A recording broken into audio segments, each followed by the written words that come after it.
Everyone, कैसा आप लोग? आई होप आप अच्छे होंगे। Welcome to the amazing plum of physics वाला मेरा नाम उमर। आप देखना शुरू कर चुके हैं ये प्यारी कॉलेज की हमारी सीरीज, जहां पर हम बातचीत कर रहे हैं बेहतरीन कॉलेजेस के बारे में। आज उसी सीरीज में आज एक जबरदस्त एनआईटी के बारे में आपको बताने वाला हूं। भैया मैं इसके वेबसाइट को देख रहा था और जब मैं एलुमनाई एसोसिएशन वाले पोर्शन पर पहुंचा ना, मुझे याद आई आपके हम सब के चहेते मैथ के एक शानदार जादूगर के बारे में। नाम तो आप गेस कर ही ले गए होंगे, तो चलिए बुलाते हैं, स्वागत करते हैं हम सबके चहेते सचिन सर। हेलो हेलो, नजरें एकदम स्क्रीन पे।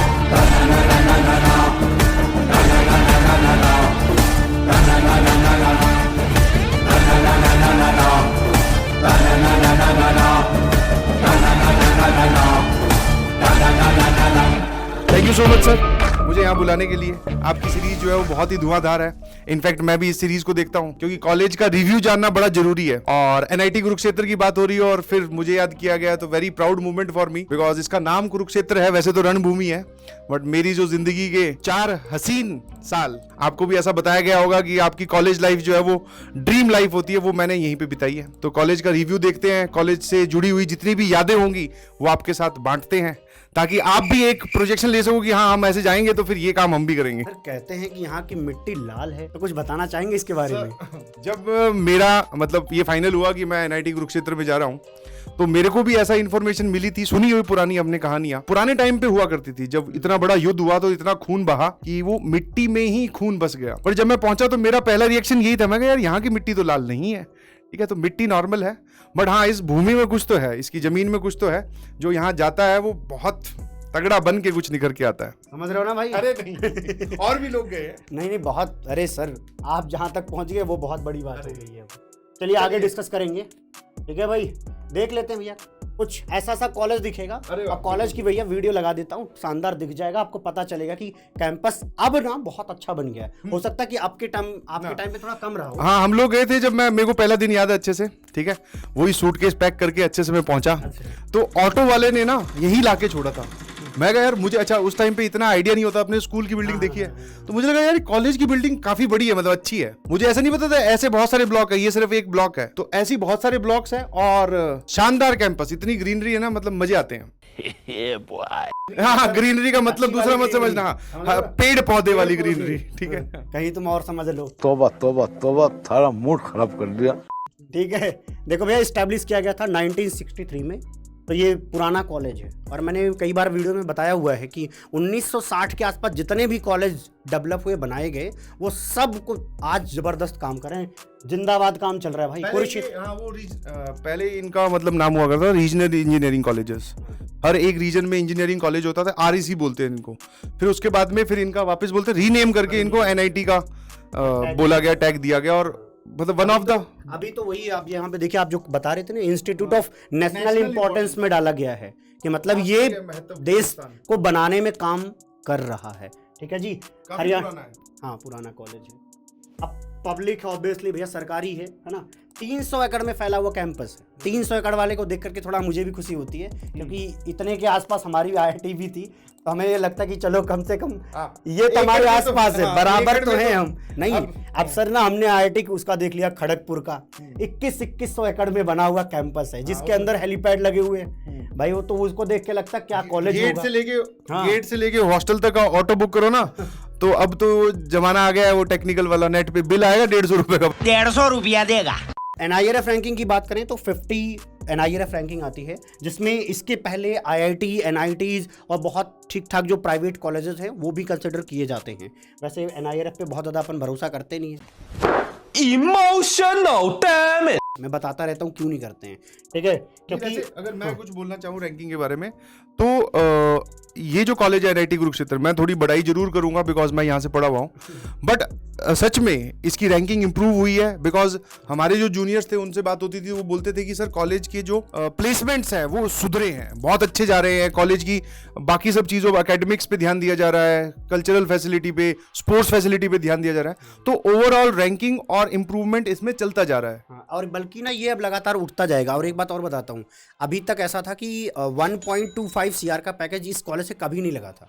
पहली बार वो भी इलेक्ट्रिकल के बच्चे ने दिया है 1.25 CR। ये मैंने यहाँ पे लिखा नहीं है, ये अभी मैंने हाल ही में न्यूज़ में पढ़ा था और ये करेक्ट डेटा है, ठीक है। तो ये समझो कि लगातार ये इंप्रूव करता जा रहा है और आज आपको 50 दिख रहा है, कल को पता नहीं कि कब 30 के अंदर आ जाए। हाँ, ठीक है। हमारे टाइम पे भी उस टाइम एक लड़का था जो जिसकी कंप्यूटर साइंस ब्रांच थी, उसका भी गूगल में लगा था, गूगल कैलिफोर्निया या फिर गूगल यूएसए में उसकी जॉब लगी थी। उसका भी अराउंड 85 लाख के करीब, मतलब वो एक हिस्टोरिकल था काफी दिन से, मतलब काफी दिन उसकी चर्चा चली थी, ठीक है। और अभी तो और चर्चा, हाँ प्लेसमेंट की बातें करते हैं। और हाँ प्लेसमेंट पे, प्लेसमेंट देखो भैया, एवरेज पैकेज जो 2021-22 का है वो देख लो भैया, आपको 14 लाख रुपए तो मिलने ही वाले हैं। और मैं अक्सर एक चीज कहता हूं कि कैसे जज करना होता है कॉलेज को। जो आपकी फीस लगती है 4 साल में, अगर उससे ज्यादा का प्लेसमेंट आपके 1 ईयर का लग गया, इसका मतलब आपके कॉलेज का रिटर्न ऑन इन्वेस्टमेंट बहुत ही शानदार है। ये हमेशा याद रखो। अब ऐसे बहुत सारे कॉलेज होते हैं तुमसे 25 लाख रुपए लेते हैं 4 साल के, लेकिन आपको प्लेसमेंट के नाम पे 10 लाख रुपए भी नहीं दे पाते। तो वहाँ पे रिटर्न ऑन इन्वेस्टमेंट जो है बहुत ही घटिया बोला जाएगा भाई। यहाँ पे पैसे कम लगेंगे। अभी मैं आगे बताऊंगा कि अगर आप इस तरीके से डिवाइड होता है कि भैया अगर आपके पिताश्री की इनकम जो है 1 से 3 लाख के बीच में है, 3 से 5 है, 5 से ज़्यादा है, तब जाके थोड़ा फीस का वेरिएशन भी मिलता है। और आपको एक बहुत ही इंटरेस्टिंग बात बताता हूँ कि मैंने जो पढ़ा अभी, मतलब ये IIT ने खुद डेटा दिया हुआ सर, कि जैसे जो जनरल वाले बच्चे भी हैं ना, उसके करीब 70% बच्चे जो है इस वाले चीज़ की फायदे पा जाते हैं कि मतलब उनके कम फीस लगती है, क्योंकि पिताजी की इनकम या फैमिली की इनकम थोड़ी कम ही होती है। और इंडिया में थोड़ा रहता भी है कि लोग बनवा भी ले जाते हैं, इनकम आप कम करवा सकते वो इनकम का थोड़ा एक जुगाड़ रहता है, लोग करवा ले जाते हैं। सुनोगे क्या बोले? हाँ, सारा हम बता नहीं सकते भाई, बता दो चुपचाप। अब मीडियन पैकेज देखेंगे तो 11 लाख रुपए के आसपास आता है। और आपको पता है कि कम से कम मीडियन तो मिल ही जाता है भाई, यही तो करेक्ट डेटा है ना। अगला देखते हैं भैया, एवरेज पैकेज जो CSE का है वो भैया 20 लाख रुपए के आसपास मिल जाएगा अगर आप CSE में जाते हो। कंप्यूटर साइंस इंजीनियरिंग, हाँ, कंप्यूटर साइंस जो एक ऐसी ब्रांच जो हमेशा बूम पे रहती है, ठीक है, जिसमें हर एक इंसान जाना चाहता है, ठीक है। तो ये वाले जो पैकेजेस हैं अच्छे हैं। और एक मेरे ख्याल से बच्चों के मन में डाउट आ रहा होगा कि सर आपकी जो नौकरी लगी थी आपका कितना पैकेज लगा था। तो मैं जब फाइनल ईयर में था तो 2 प्लेसमेंट्स हुए थे। एक जो है वो कोडिंग वाली कंपनी थी जो करीबन 7.5 लाख रुपए दे रही थी। हाँ, उस टाइम पे बहुत थे। और एक फिर मेरे कोई मतलब जो टीचिंग वाली जॉब में मुझे जाना था तो उसमें प्लेसमेंट लगी जो करीबन 8 लाख रुपए दे रही थी। मतलब थोड़ा पर मंथ में 4-5 हजार का फर्क था। तो मेरे को थोड़ा इसीलिए चलेगा। नहीं, एक टीचिंग की तरफ इंक्लिनेशन था और वो 4-5 हजार रुपए भी ड्राइविंग फैक्टर था, मैं डिनाई नहीं करूंगा सर, वो तो आप जानते हो सर। नहीं, वो तो ठीक है। और पाई के लिए बोले। पाई तो ठीक है, वो तो दिखता भी है सर टीचिंग में आपके कि क्यों शिफ्ट हुए हम वहां से इधर। अब देखो भैया, नंबर ऑफ सीट्स है, अब बस एक बार देख लो कि इतनी सीट्स होती है, ठीक है। मेन काम तो ये है कि आपको रैंक पता चले। नहीं, सही है ये जिसमें से ब्रांच अगर मैं बोलूं तो ब्रांचेस तो वैसे आजकल बच्चे समझदार है, सब जानते ही हैं। कंप्यूटर इंजीनियरिंग है, फिर इलेक्ट्रॉनिक्स एंड कम्युनिकेशन, फिर शायद इलेक्ट्रिकल इंजीनियरिंग, फिर सिविल मैकेनिकल में से चूज कर लो। इंफॉर्मेशन इंजीनियरिंग जो है ना, मैं एक और बताता हूँ, हमारे वहाँ का एक बढ़िया फायदा बताता हूँ। ये मतलब मेरा पर्सनल एक्सपीरियंस है इस कॉलेज का। ये जो ब्रांच है ना, ये इसकी सब ब्रांच है कंप्यूटर इंजीनियरिंग की। इसका पूरा नाम है इंफॉर्मेशन टेक्नोलॉजी, IT। जितनी भी क्लासेस होंगी, जितने भी प्रोफेसर्स होंगे, ये मैं अपने टाइम का बता रहा हूँ, सेम बिल्डिंग में क्लासेस लगती है, सेम प्रोफेसर होते हैं। जो कंपनी कंप्यूटर साइंस के लिए आती है उसमें इंफॉर्मेशन टेक्नोलॉजी वाली बैठते हैं। तो आप इसको मतलब फर्स्ट प्रेफरेंस हमेशा यही रखना। बट अगर आपको NIT कुरुक्षेत्र में ये मिल रही हो इंफॉर्मेशन टेक्नोलॉजी, इंडस्ट्रियल इंजीनियरिंग नहीं बोल रहा हूँ, इंफॉर्मेशन टेक्नोलॉजी वाली ब्रांच मिल रही हो, तो आप उसको एक्सेप्ट कर सकते हैं, बिल्कुल सही। क्योंकि आप दोनों फाइनली आपको यही तो चाहिए ना कि जिस कंपनी में कंप्यूटर साइंस वाले बैठे उसमें हम भी एलिजिबल हो, तो एलिजिबल होते हैं। कोई रेयरली एक आधी कंपनी हो जो बोले कि हम सिर्फ कंप्यूटर साइंस वालों को लेंगे, ठीक है। और वैसे एक मजे की बात बताता हूँ, कॉलेज आपका जोरदार होना चाहिए। जब आपकी फाइनली प्लेसमेंट होती है ना, तो ऐसी बहुत सारी कंपनीज थी जो कोडिंग के लिए आई, जिसमें हम लोग भी बैठे थे। मेरी ब्रांच इलेक्ट्रिकल इंजीनियरिंग थी, सिविल वाले भी बैठे थे, बताओ आप। वो सबको अलाउ करते हैं, बोले जिसका दिमाग अच्छा है बोले नौकरी ले जाओ, ठीक है। तो कॉलेज अच्छा होना चाहिए। दिस इज पर्सनली वापस बोल रहा हूँ स्टार मार्क के साथ माय एक्सपीरियंस। मेरा ऐसा मानना है कि कॉलेज जोरदार होना चाहिए, उसके बाद में फिर आप ब्रांच देखो। अगर आपको ब्रांच अच्छी मिल रही है तो फिर ब्रांच के साथ चले जाओ, बट ब्रांच आपको ठीक ठाक मिल रही है तो फिर कॉलेज जोरदार ढूंढो। अगली बातचीत है भैया जी, eligibility and mode of admission. तो आपको पता है भैया 12th पास रहोगे, PCM इस पर बताने की जरूरत नहीं है। अब तो 75% से कई बच्चे परेशान भी हैं, तो उनके लिए थोड़ा सा खेल दिया कि टॉप 20 परसेंटाइल में आने जरूरी है, ठीक है। ये भी बात हो गई। जेई मेंस के थ्रू एडमिशन हो जाएगा और जोसा काउंसलिंग होती है और सीएसएबी स्पेशल राउंड काउंसलिंग होती है। जब ये खत्म हो जाता है लास्ट में एक राउंड होता है उस जिसमें कि अगर कोई नॉर्थ ईस्ट का बच्चा है और जो भी यूटीज़ हैं अपनी, है ना, यूनियन टेरिटरीज हैं, उनको थोड़ी सी छूट मिल जाती है इस लास्ट राउंड में। ठीक है, तो अगर ऐसे बच्चे होंगे तो उनको फ़ायदा भी मिल जाता है। इसका ध्यान रखना, मैं उन बच्चों को इसलिए बता रहा हूँ क्योंकि वो फ़ायदा उठा नहीं पाते एक्चुअली, क्योंकि पता ही नहीं होता कि हम इस राउंड में इस तरीके से फिल कर सकते हैं। वहाँ पे मार्क करने को आता है ये चीज़। अब बाकी इंटरनेशनल स्टूडेंट्स के लिए उनमें से आप में से कोई होगा तो ठीक है, अदरवाइज एक बार बस देख लो, बस तुम्हें पता होना चाहिए। डासा के साथ आ सकते हैं, या तो एक स्कॉलरशिप मिलती है ICCR का, उनके थ्रू आप यहाँ पे आ सकते हैं। ठीक है जी, आइए अगला देखते हैं भैया। फीस स्ट्रक्चर पे एक बार चर्चा कर लेते हैं भैया, ये बच्चे के लिए इंपॉर्टेंट तो होता है। चर्चा नहीं करूंगा बिकॉज हमारे टाइम पे ये इतनी फीस नहीं हुआ करती थी। बाद में गवर्नमेंट ने थोड़ी फीस बढ़ाई है, तो एक बार आप इसको देख लीजिए। ये सारा प्योरली पैसा जो है गवर्नमेंट को जाने वाला है। हाँ, एक बार देखो भैया यहाँ पे ना general and OBC with annual income जो कि ग्रेटर देन 5 LPA है, वो देखो भैया कितना यहाँ पे लगेगा। डे स्कॉलर्स का मतलब है जो हॉस्टल्स में नहीं रुक रहे हैं। इसके बाद ट्रिपल सीटर है, डबल सीटर है, सिंगल सीटर है, तो आप जिसमें रहना चाहें। बहुत अंतर नहीं आने वाला, देखो बहुत बड़ा अंतर नहीं आ रहा, वो भी 4 साल के कोर्स का है, तो समझ रहे हो कि बहुत बड़ा अंतर नहीं आ रहा। हाँ, ट्रिपल में वैसे शुरू में रहना चाहिए, बाद में जब थर्ड ईयर फाइनल ईयर में आओगे तो आपको अपने आप कॉलेज में है ना सेग्रीगेट कर दिया जाएगा, सिंगल सीटर में मूव करवा दिया जाएगा। बट इनिशियली तो क्या है, ट्रिपल सीटर मजा तभी आता है। बिल्कुल बिल्कुल, हाँ, मतलब वो ना जब तक रात में नींद ना उखड़े, कोई हल्ला ना मचाए, वो फील ही नहीं आएगी कॉलेज की। हाँ, फालतू अपने हिसाब से दोस्तों का ग्रुप बनाया, अब उसमें अपने हिसाब से समझदारी वाली बातें हो रही है, उसमें वो सबके अपनी अपनी होती है। ठीक है, बट वो तभी होती है जब आपका ऐसा एक ग्रुप बने। ठीक है, ट्रिपल सीटर में क्या होगा, 2-3 लोग एक ही कमरे में रह रहे हैं। ठीक है, बहुत सारी चीजें सीखने को मिलेगी। जो लोग पहली बार घर से मूव कर रहे हैं बाहर, इनफैक्ट मेरा ये पर्सनल एक्सपीरियंस है बिकॉज मैं बचपन से हॉस्टल में रहा हूँ, कि इंसान को हॉस्टल में रहना चाहिए। ये वाला अगर कोई हो तो इसको भी, हमारे साथ एक दोस्त था जो कि कुरुक्षेत्र का ही था। इनफैक्ट वो बहुत बड़ा शहर नहीं है, छोटा सा ही शहर है। कॉलेज से उसको घर जाने में मेरे ख्याल से हार्डली 11 मिनट लगते होंगे, बट फिर भी उसने हमारे साथ शिफ्ट हुआ। उस टाइम पे उसने थोड़ा अलाउड भी नहीं था, कि ऐसा भी होता है कि जिस शहर के आप होते हो कुछ कॉलेजेस अलाउड नहीं करते। हाँ, उस रेडियस में अगर आप हो तो आप अलाउड नहीं करते, बट उसने थोड़ा कुछ सेटिंग करके या फिर कुछ अपना दिखा के कि मैं कुरुक्षेत्र का नहीं हूँ, तो वो यहाँ रहता था हमारे साथ। तो वो अच्छा हॉस्टल लाइफ आप तभी एंजॉय कर पाओगे जब आपके साथ ग्रुप बने, आप इंटरेक्शन में हो। इनिशियल फेज में तो होना भी चाहिए, और इसका एक कारण और भी है ना, नए कॉलेज में जाओगे तो अकेले रहोगे तो सीनियर की चपेट में बहुत जल्दी आओगे।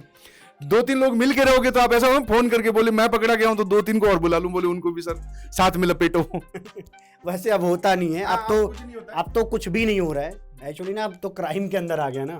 अब देखो 5 लाख से ज्यादा इनकम है तब ये देना है, लेकिन अब देखो जिसके फैमिली इनकम 1 लाख से 5 लाख के बीच में, देखो भैया कम हो चुका, आधा हो चुका है करीब करीब, है ना, बहुत ही कम लगने लग जाता है। ये हॉस्टल फीस वगैरह सब मिला करके यहाँ पर लिखा गया है। ठीक है, और एक बात और देखें जो कि हमारे इंडिया के अक्सर लोग बनवा ले जाते हैं ये चीज़, 1 लाख से कम family income general and OBC में दिखा करके ये क्या फीस लगती है, फिर देख लो, है ना। तुम चाहे इसमें रह लो, 1.5 लाख रुपए में रह लोगे तो भैया सिंगल सीटर चाहोगे तो।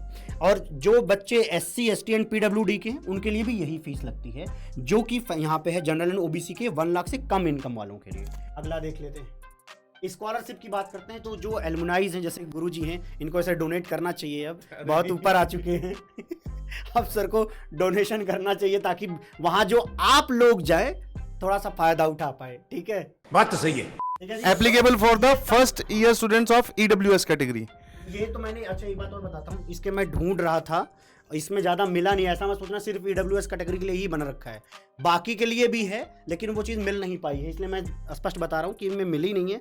मैंने कोरा पे पढ़ा तो कोरा पे एक चीज़ मेंशन है कि भाई हर कैटेगरी के बच्चों के लिए बना, इवन जो SC ST एंड PWD के बच्चे हैं उनके हॉस्टल की फीस वो भर देते हैं एलुमनाइज, है ना। लेकिन उन्होंने इस तरीके से कुछ बनाया कि आप निकल के कॉलेज से जाओगे तो एटलीस्ट उतनी फीस भर देना जितनी आपने ली हुई होती है। अच्छी ही बात है यार, कमाने लग जाओगे तो दे भी सकते हो। ठीक है, जस्ट एक बार बता देना कि ये है क्या। ये 20,000 रुपये के आसपास मिलती है इसमें, इस वाले स्कॉलरशिप में 20,000 रुपये के आसपास मिलती है। 5 लाख रुपए से कम की इनकम होनी चाहिए तब मिलेगी आपको। ठीक है, अब कट ऑफ की बात करते हैं सर, ये असली बात करते हैं। तो जो कट ऑफ है वो सबसे पहले कंप्यूटर इंजीनियरिंग की लगा रखी है। ठीक है, जनरल में ऑब्वियसली सर 9,000 में आपकी रैंक आनी चाहिए अगर आप होम स्टेट कोटा से हो, मतलब अगर आपने 12वीं हरियाणा से ही की है तो। ठीक है, होम स्टेट का मतलब कुछ लोग मेरे ख्याल से नहीं समझ पाते हैं कि हमारा स्टेट ऑफ एलिजिबिलिटी क्या होता है। वो डिसाइड करता है कि आपने 12th कहाँ से की है। ठीक है, है ना। और मेरा एनआईटी कुरुक्षेत्र में जाने का भी रीज़न यही था।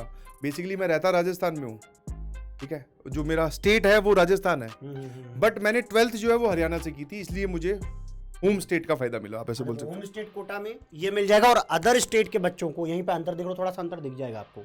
7,000 के आसपास आना पड़ेगा, यहाँ पे करीब 9,000 के आसपास रैंक लानी पड़ेगी। और एक बात और देखना, ओपन जो फीमेल्स हैं, इस फीमेल में मैंने वो सीट्स भी डाल दी हैं जो गवर्नमेंट ने करीब 6 से 7% बढ़ाई हुई थी गर्ल्स के लिए, वो भी इन्हीं के अंदर इंक्लूडेड है अब, ठीक है। तो 11,000 के आसपास अगर हरियाणा की कोई बच्ची होगी तो उसको यहाँ पे मिल जाएगा, अदरवाइज 9,500 तक। और एक बात ध्यान रखना, यहाँ पर EWS से लेकर के ST तक सब कैटेगरी रैंकिंग है, मतलब कि ये जो मेंशन करके, हाँ बताइए सर। ये जो यहाँ मेंशन की हुई है सारी की सारी कैटेगरी रैंकीज है, रैंक्स हैं।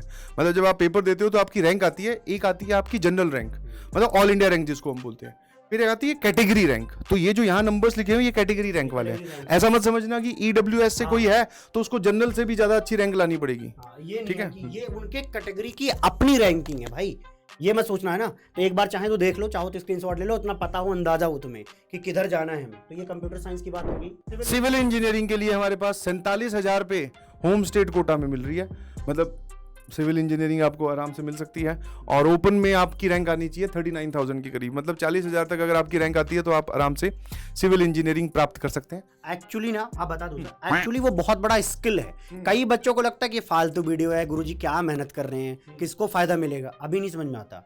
मैं इसलिए बता रहा हूँ कि मैंने खुद ऐसे स्टूडेंट्स पढ़ाए हैं जिनको किसी रैंक पे, क्योंकि मुझे भी तब जानकारी नहीं थी, फिर उन्हीं सबसे हमें पता चला कि यार ये तो बहुत बड़ी प्रॉब्लम है कि उस रैंकिंग पे जहां वो NIT जा सकता था वो छोड़ के प्राइवेट चला गया था। अब सोच के देखो, इतना बड़ा अंतर है। उसको पैसे भी ज्यादा भरने पड़ रहे, उसकी रेपुटेशन भी घर पे खराब ही हो रही होती है, क्या यार इतना पढ़वाया कोटा में रख के बच्चे को और सिलेक्शन नहीं हो पा रहा है। लेकिन अब देखो उसमें क्या है कि अब कहो तो बच्चे की भी गलती नहीं है, लेकिन मैं इसलिए कह रहा हूँ जागरूकता बहुत ज्यादा जरूरी है। बाकी सर बताएंगे। नहीं, ये मैं बोल रहा था कि बच्चों को एक्चुअली पता ही नहीं होता कि काउंसलिंग ये अभी जरूरी नहीं है। अभी तो आप सिर्फ NIT कुरुक्षेत्र के नाम से फैसिनेट हो, बट जब आप काउंसलिंग, जब आपकी रैंक आ जाएगी, ठीक है, आई बिलीव अच्छी रैंक आएगी, बट उसको ब्रांच में कन्वर्ट करना, सारा खेल ब्रांच का है, समझ में आया। ये ऐसा नहीं है कि आपका बस जेई, मतलब आपने जेई क्वालिफाई कर दिया तो आपको बहुत अच्छी अब नौकरी मिल गई, क्योंकि सारा खेल तो हम फाइनली नौकरी के लिए ही कर रहे हैं ना, ये सब चीज़ें।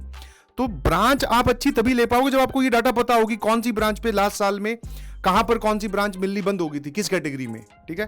तो आपको एक आइडिया रहेगा कि यार मेरी मान लो 9,000 रैंक आई है, जनरल रैंक आई है, तो आपको पता होना चाहिए कि 9,000 में मैं कौन कौन सी NIT में पिछले साल के डाटा के हिसाब से कंप्यूटर साइंस के लिए एलिजिबल हूँ, समझ में आया। इलेक्ट्रॉनिक्स ECE का है भाई, ECE का देखो home state quota 16,000, other state 12,000 है ना। मतलब ये बहुत ज़्यादा रैंक भी नहीं है, मतलब ठीक ठाक रैंक है, इतने तक आप ला ही देंगे, है ना। अगला है इंफॉर्मेशन टेक्नोलॉजी, ठीक है, वही जो सर बता रहे थे। तो यहाँ पर भी देखो 12,000 और यहाँ देखो, हाँ रैंक से भी this is the sub branch of computer science, और रैंक से भी पता चल रहा है, देखो ध्यान से, इंफॉर्मेशन टेक्नोलॉजी जो है वो इलेक्ट्रॉनिक्स एंड कम्युनिकेशन से पहले बंद हो रही है, बिकॉज जिन लोगों को वहाँ पे ECE नहीं मिल पाती या CSC नहीं मिल पाती, CSC नहीं मिल पाती, वो यहाँ जाते हैं इंफॉर्मेशन टेक्नोलॉजी में, और जाना भी चाहिए। अगला देख लेते हैं भाई। मैकेनिकल के लिए भैया 36,000 रैंक, अदर स्टेट के लिए 27,000 रैंक, बाकी कैटेगरी के हिसाब से अपना देख लेना, ठीक है। अब प्रोडक्शन एंड देख लो भैया, यहाँ पे तो ज़्यादा रैंक्स तक तुम्हें मिल जाएगा, जानते ही हो कि बहुत खास फायदा तो नहीं होता है, ठीक है। अब फैसिलिटीज़ के बारे में सर बताएंगे कि सर ने कितनी पढ़ाई करी है लाइब्रेरी में। हाँ, नहीं फैसिलिटी बहुत जोरदार है, मैं फिर बोल रहा हूँ, कैंपस अमेजिंग है, सारी चीज़ें बड़ी अच्छी है, मतलब वो तो आप जिस कॉलेज में जाओगे आपका मन लग जाएगा, बट मैं इस कॉलेज से बिलोंग करता हूँ तो मेरे को तो अच्छा लगता है। स्पेशियस लाइब्रेरी है एक, तो मैं ऊपर से शुरू कर लेता हूँ। गुड कलेक्शन ऑफ डॉक्यूमेंट्स, बिल्कुल सही। टेक्स्ट, हाँ बहुत सारी किताबें हैं, इतनी किताबें हैं, मतलब हाँ पहले तो आपको एक कार्ड इशू होगा, आपको लाइब्रेरी में ले दिखाना है, आपके कोर्स की किताबें आपको मिलेगी। फिर मैंने देखा कुछ होते हैं ना, वो 12वीं में पढ़ने की आदत पड़ जाती है, कॉलेज आपकी वो आदत तोड़ देता है पढ़ाई वाली, बट नए पहुंचते हैं, वो अलग अलग टाइप की किताबें, जर्नल्स, वो सारे वहाँ पे लाइब्रेरी में अवेलेबल है, जाइए लेके आइए, वहाँ बैठ के पढ़िए। उसके बाद में बैंक और पोस्ट ऑफिस तो है ही, यहाँ जाते ही आपको एक अपना अकाउंट खुलवाना है, ठीक है। हमें तो उस टाइम पे नया वो आया था ATM कार्ड, उसी का ही बड़ा चाव था। मैं कहा वाह भैया NIT वाले ATM कार्ड दे रहे हैं, पर बाद में पता चला कि उसमें फीस जमा करवाना और हॉस्टल के बिल भरने के लिए वो दिया गया। NIT मार्केट वहां पर प्रेजेंट है, NIT के अंदर ही अपनी एक मार्केट है, साबुन तेल पेस्ट है, सैलून है, एक हमारे वो भैया थे वो समोसे बेचते थे, तो अपना तो फेवरेट टाइम पास वही था, दिन का लंच वही हुआ करता था। क्योंकि क्या है, आप कॉलेज से जब ब्रेक मिलता है, सुबह वाली शिफ्ट और शाम वाली शिफ्ट की क्लासेस के बीच में, उस ब्रेक में वैसे तो लोग आराम से जाके खाना खा के आ सकते हैं, बट अपना क्या है, वो उसके समोसे इतने जोरदार थे एनआईटी मार्केट में बैठ के समोसे छोले खाना और साथ में एक कोल्ड ड्रिंक हो जाए। ओएटी, हाँ ये हमारे टाइम पे बना था, मतलब जब हम सेकेंड ईयर में थे तब इसका इनॉग्रेशन हो गया था। ओपन एयर थिएटर है, जितने भी वहाँ पे कल्चरल फेस्ट होते हैं वो सारे के सारे वहाँ होते हैं, मतलब सामने एक स्टेज है और ऐसे इंक्लिनेशन में सीढ़ियाँ बनी हुई है। ये ना अच्छे कॉलेज की एक निशानी होती है भाई, ये यूजुअली हर जगह नहीं बनाते भाई। तो जब ओएटी दिख जाए समझ जाओ बढ़िया कॉलेज है, खर्चा बढ़िया चल रहा है। बॉयज हॉस्टल्स हैं बहुत सारे, जब आप जाओगे तो ट्रिपल सीटिंग में, जिसमें हमें रखा गया था भैया, इतनी पुरानी पुरानी बिल्डिंगें थी वो, फर्स्ट ईयर में तो वहीं पे रखा जाता है। हमारे पास ऐसा ऑप्शन नहीं था कि आप ट्रिपल सीटर लोगे कि सिंगल सीटर, उसमें ऐसा होता है कि फर्स्ट ईयर में जाओगे ट्रिपल में जाओगे, सेकंड में आपको डबल में शिफ्ट कर देंगे, फिर थर्ड और फाइनल में आप सिंगल हो जाओगे, ठीक है।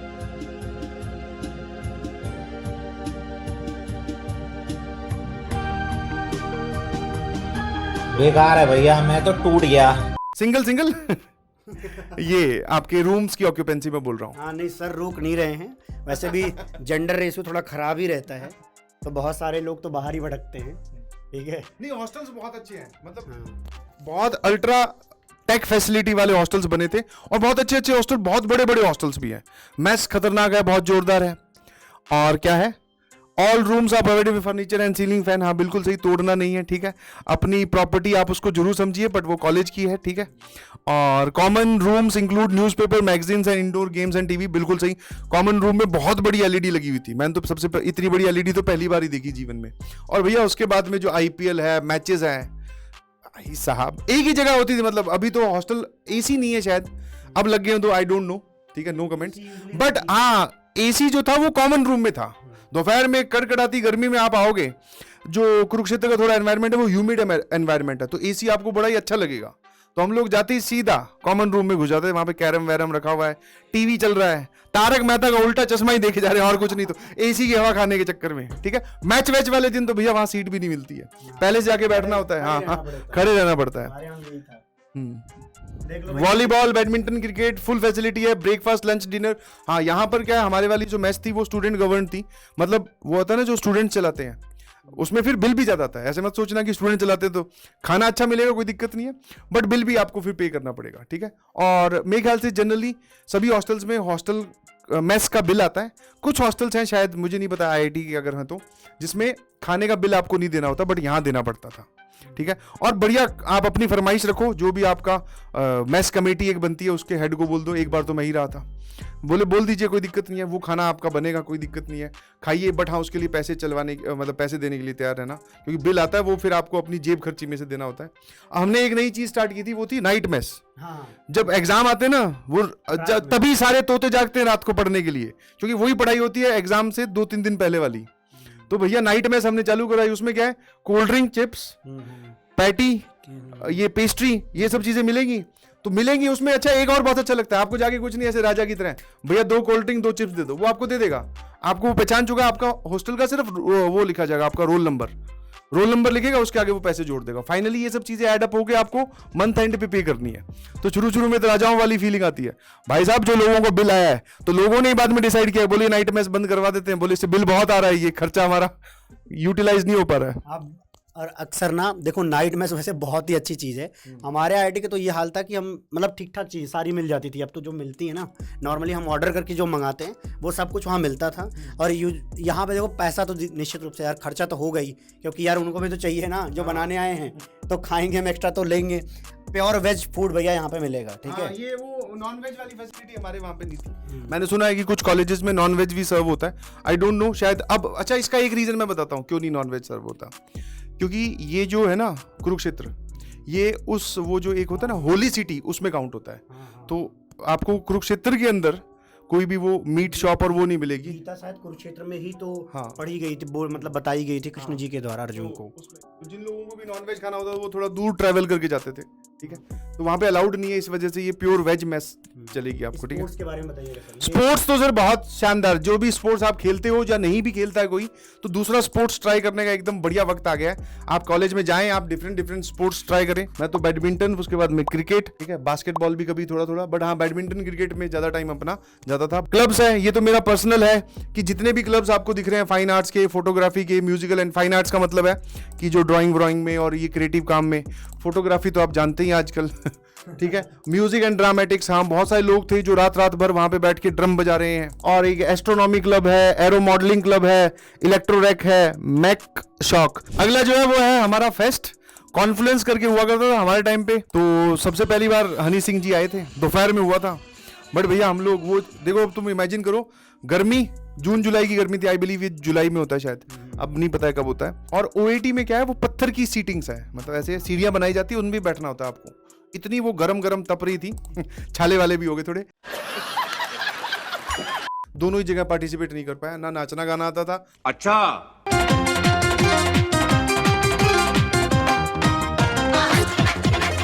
ना हमें ड्रम बजाना आता था, ना ये वाली चीजों में कभी गए।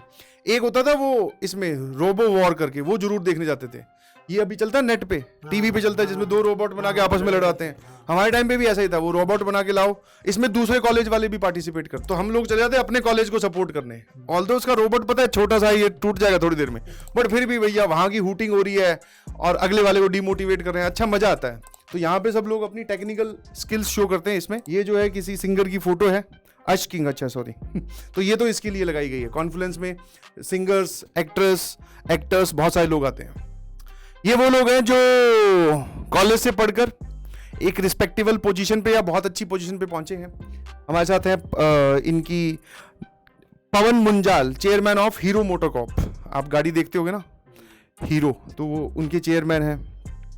एसएन सुब्रमण्यम, ये LNT, लैंसन्स एंड टर्बो करके कंस्ट्रक्शन कंपनी है, ठीक है, बहुत बड़ी कंस्ट्रक्शन कंपनी है, उसके जो CEO है। और श्रीनी राजू, ठीक है, इंडियन एंटरप्रेन्योर है, प्राइवेट इक्विटी एंड इन्वेस्टर भी है। मतलब अच्छी पोजीशन पे ये लोग पहुंचे हैं। आई बिलीव आप लोग जाओगे तो आपकी भी आज से 8-10 साल बाद में यहाँ पे फोटो लगनी चाहिए, ठीक है। तो this was all about NIT Kurukshetra, ठीक है, जाइए, बहुत मजा आएगा। और ऐसे ही किस टीचर से तुम्हें किस कॉलेज के बारे में जानना है वो जरूर बताना। वो कॉलेज उस कॉलेज का होना चाहिए पहले हाँ, वो कॉलेज का होना भी चाहिए, क्योंकि आप देखते रहते हो ना, जब टीचर लॉन्च होता है तो उसमें बताया जाता है कि इन्होंने यहाँ से बीटेक करी है, यहाँ से एमटेक हैं, यहाँ से मास्टर्स हैं। तो वैसे एक नाम तो आप गेस कर सकते हो यार, अगला वही आने वाले हैं।